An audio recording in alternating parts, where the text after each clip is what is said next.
नमस्कार मित्रों, अशोक सिंह ज्ञान चर्चा चैनल में आप सभी का स्वागत है। अब हम लोग पहला 2 वीडियो में बता चुके हैं कि कैसे तैयारी होगी, क्या होगी, सेट मारना है। अब जो पोस्टकार्ड होगा उसमें हम लोग बताएंगे कि किस रणनीति के तहत क्या रणनीति अपनाया जाए तैयारी में। तो मैं अशोक जी से पूछना चाहता हूँ कि अपना ज्ञान को शेयर करें और बताएं दर्शकों को कि कौन सा रणनीति अपनाया जाए। इसको बीएससी खासकर बीएससी द्वितीय इंटर लेवल के बारे में बात करेंगे।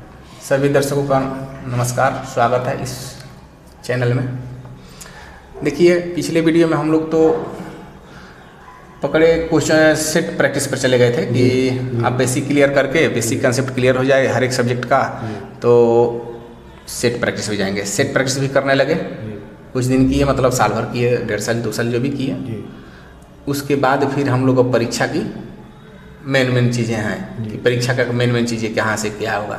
तो देखिए, इसमें कुछ करेंट में बिहार में कुछ फोकस करना पड़ेगा आपको। रेगुलर टेक्स्ट दीजिएगा तो उसमें तो ज़्यादा नहीं आता है, हल्का फुल्का लोग क्वेश्चन देता है, लेकिन कुछ एक्स्ट्रा बना लीजिएगा, एक शॉर्ट नोट्स बना लीजिएगा।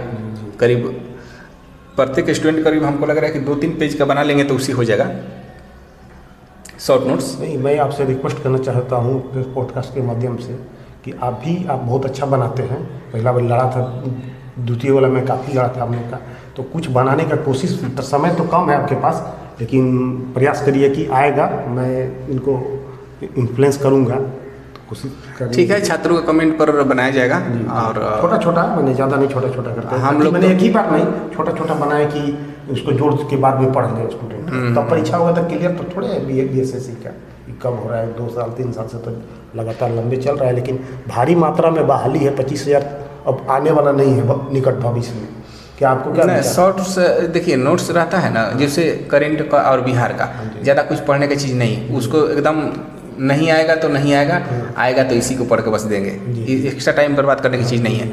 रही बात अब तैयारी में कि कितना कैसे मार्क्स निकालें, तो देखिए 75 नंबर का रहता है रीजनिंग, टोटल 150 मार्क्स का रहता है ना, जिसमें 75 मार्क्स रहता है रीजनिंग, साइंस और जीके मिलाकर 75 150 होगा ना।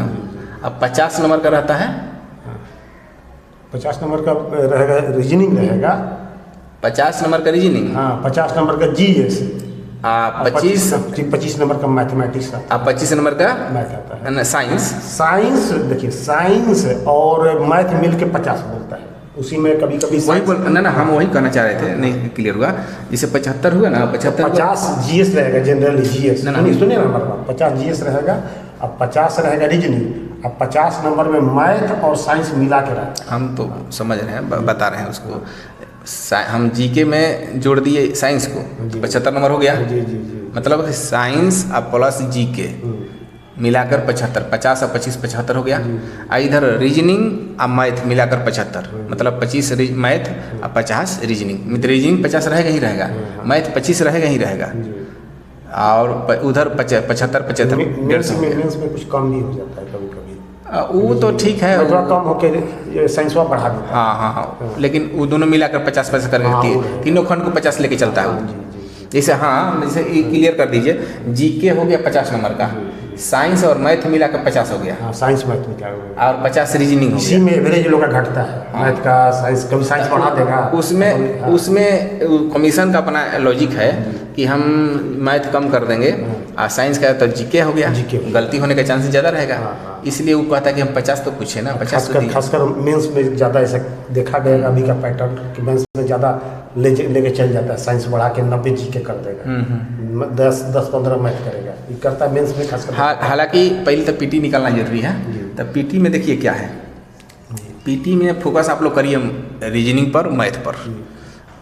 जिसका रीजनिंग और मैथ अच्छा रहेगा और जीके एवरेज भी रहेगा, तो हमको लग रहा है पीटी नहीं रुकेगा। पीटी निकल गया, मेंस की रणनीति अलग होगा। अच्छा, साइंस मैथ और रीजनिंग ज़्यादा ताकतवर चाहिए पीटी। हाँ, किसी वनडे एग्जाम में तो खास तौर पर रेलवे का आप देते होंगे, बहुत लोग देते होंगे, या वनडे एग्जाम कोई भी देते होंगे, क्योंकि 1 नंबर निकालना बड़ा मुश्किल होता है। लास्ट में देखिएगा जब मेरिट बनता है तो 1 नंबर पर कई लड़का बहुत कई 100 लड़का रहते हैं, 1 नंबर के लिए सोचिए, तो 1 नंबर निकालना तो रीजनिंग और मैथ से काट कूट कर निकालना आंसर अच्छा रहता है।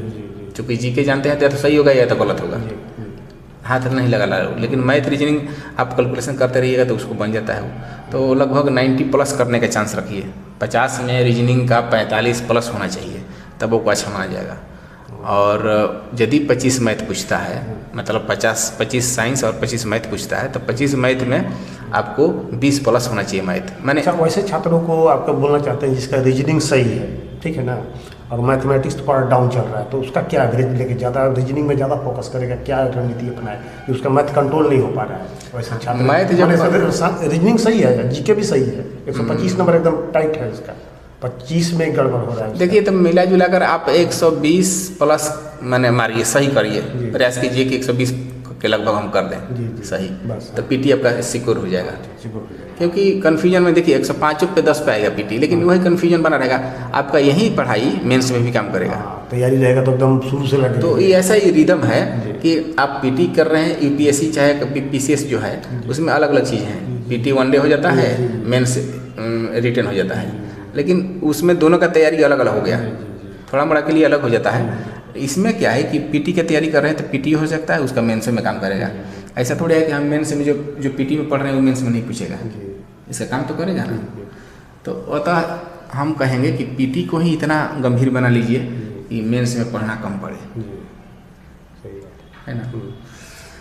नेक्स्ट वीडियो में हम इससे संबंधित और हम लोग बात करेंगे कि यदि हम लोग का तैयारी हो गई, पीटी निकल गया, तो फिर मेंस की तैयारी कैसे करें, किस बुक से करें, करेंट के लिए क्या करें, बिहार के लिए, क्योंकि 1 नंबर के लिए वहाँ वैल्यू होगा। सब मेन लड़का जो गंभीर लड़के होते हैं वो लोग आएंगे मेंस में, तो 10 गुना देता है ना, 8 गुना कि 10 गुना, 5 गुना देता है। हाँ, नॉर्मल एग्जाम 10 गुना देता है, लेकिन अभी 5 गुना कर दिया बीएसएससी। हम लोग के समय भी 5 गंभीर छात्रों के लिए ठीक है, गंभीर छात्र के लिए अच्छा है कि 5 गुना हो जाएगा, तो उसमें टाइट अच्छे लड़कों से तो पीटी अच्छा तैयारी होगा तो आपको मेंस में वही रिदम में रहने दीजिए एकदम। आपको पीटी देखने का रिजल्ट जरूरी नहीं था, जरूरी नहीं है, मतलब आप पीटी का आपका तो मैंने परीक्षा में गए सिर्फ, फिर अपना तैयारी में लगे रहे, ताकि उसका डिस्टर्बेंस ना हो। मेंस से ही आपका विभाग चेंज होगा, मैंने जो चॉइस दीजिएगा उसका मिलेगा। कोई सचिवालय सहायक लेता है, तो कोई कोऑपरेटिव एक्सटेंशन अफसर लेता है, कोई एमओ का लेता है। एमओ तो बीपीएससी में चल गया, हालांकि कोऑपरेटिव एक्सटेंशन अफसर भी चल गया, और सब जो पोस्टें हैं इधर उधर करके अपना लोग वो कर लेता है। ठीक है दोस्तों, हम लोग पोस्ट कार्ड को समाप्त करते हैं। अगले वीडियो में फिर बताया जाएगा आप लोग को, तो तब तक के लिए हाँ, नमस्कार। नमस्कार।